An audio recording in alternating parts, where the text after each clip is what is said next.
नमस्कार आम cooking channel कुकमस्ती को मु आपण मन को बहुत बहुत स्वागत करुछि।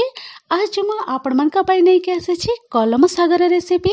आपण माने वीडियो को प्रथम रु शेष पर्यंत देखंतु आ एही परि भाबरे आपण माने कलम साग को ट्राई करंतु। चैनल रे पर्यंत नुआ ताहले कुकमस्ती चैनल को सब्सक्राइब करिबा पई जमारो भूलिबेनी। आजिर ए कलम सागर रेसिपी आपण मन को पसंद आसिले लाइक तो गोटे निहाती करिवे। तो चलंतु डेरी न करिके आजिर ए कलम सागर रेसिपी आरंभ करिबा।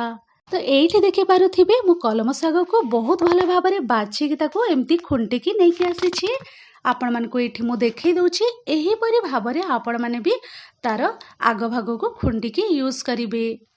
आ एही साग को ए कलम साग को मु भल भाबरे धोई देइथिली। धोई सारिला परे आमे यूज करिबा।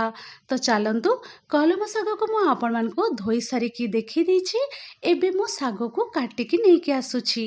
आ एठी देखै दउछि आपण मन को कलम साग को एम्ति चुना चुना करिके भल भाबरे मु काटिकी नै कि आसिछि। तो देखि पारुथिबे साग काटा एबे रेडी हे जाइछि। तो चलंतु एबे रांधिबा प्रोसेस को आरंभ करिबा। आ एठी मो गैस सेट को पळे आसिछि। कढ़ई मु गरम हेबा पई रखि देइथिली। हल्का रे कढ़ई गरम हे गलानी। तो चलंतु ए पॉइंट रे आमे तेल ऐड करि दबा। एठी मो रिफाइन तेल गोटे चमच ऐड करि दउछि। तेल ऐड कर सारिला परे तेल को आमे गरम हेबा पई छाडिबा। तेल जते बेले गरम हे आसीबो एबे एठी मु ऐड करि दउछि प्याज कटा आउ लंका कटा को। आपण मानन को जेतिकी राग पसंद से हिसाब रे आपण माने कंचा लंका ऐड करंतु। आ मने रखंतु एही साग पई कलम साग पई आपण माने प्याज टिके अधिक ऐड करंतु। आ एमिति सरू सरू करिके प्याज को काटिके आपण माने ऐड करंतु। देखिबे बहुत ही स्वादिया लागिबो साग। तो देखि पारुथिबे एठी बड़ साइज रो प्याज को मु एम्ति स्लाइस रे काटिकी नै जाइथिले। लंका प्याज को आमे हल्का रे भाजी देबा। फ्लेम को मु लो टू मीडियम मझिरे रखि देछि। आ प्याज को एम्ति हल्का रे लाल लाल हेबा पर्यंत मु भाजी देछि। एमिति ही आपण माने प्याज लंका को भाजी देबे। तो बहुत भल भाबरे भाजी हे जाइछि प्याज। चलंतु एई पॉइंट रे आमे साग कटा सब को ऐड करि दबा। एठी मु साग कटा को ऐड करि देछि। साग सब ऐड करि सारिला परे मु एठी लूण मध्य ऐड करि दउछि एई पॉइंट रे। तो चलंतु लूण दे सारिला परे एठी मु सब जिंस को प्रथमे भल भाबरे मिसै दउछि।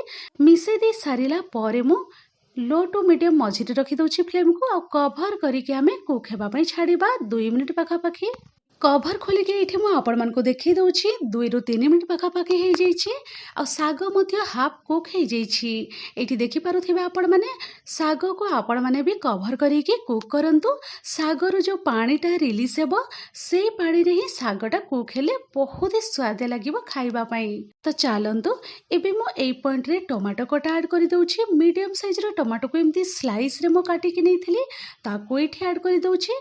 आ ता सहित एठी गोटे छोटो चामच रे गोटे चामच एठी नै जाइछि तेंतुली पेस्ट नै जाइछि।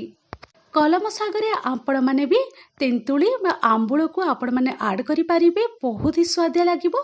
आपण मन को जदी टिके खटा पसंद ताहेले आपण माने एही परि भाबरे तयारी करंतु कलम साग को।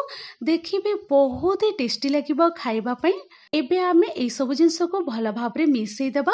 मिसै दे सारिला परे आमे लो टू मीडियम मझिरे रखि देबा फ्लेम को। आ कवर करिके आमे साग को कुक हेबा पई छाडिबा 2 रु 3 मिनिट पाखा पाखी। आ एठी मु कवर खोलिके देखै दउछि 2 रु 3 मिनिट पाखा पाखी हे जाइछि। लो टू मीडियम मझिरे रखिकी फ्लेम को मु एठी कुक हेबा पई छाडी देइथिली। आ बहुत ही भल भाबरे स्वादिया कलम सागर रेसिपी रेडी हे जाइछि। तो चलंतु एबे मु ए पॉइंट रे फ्लेम को ऑफ करि दउछि। आ देखि पारुथिबे आपण माने बहुत ही टेस्टी साग रेडी हे जाइछि। आपण माने भी एही परि भाबरे कलम साग को तयारी करंतु। गरम गरम पखाला भात सहित आपण माने एन्जॉय करि पारिबे। बहुत ही भल लागिबो। आज रे कलम सागर रेसिपी आपण मन को पसंद आसिले लाइक गोटे निहाती करिवे। चैनल रे पर्यंत नुआ ताले कुकमस्ती चैनल को सब्सक्राइब करिबा पे जमारो भूलिबेनी। वीडियो को आपण माने शेष पर्यंत देखिथिबारु बहुत बहुत धन्यवाद दउछि। Thanks for watching. Bye bye, take care.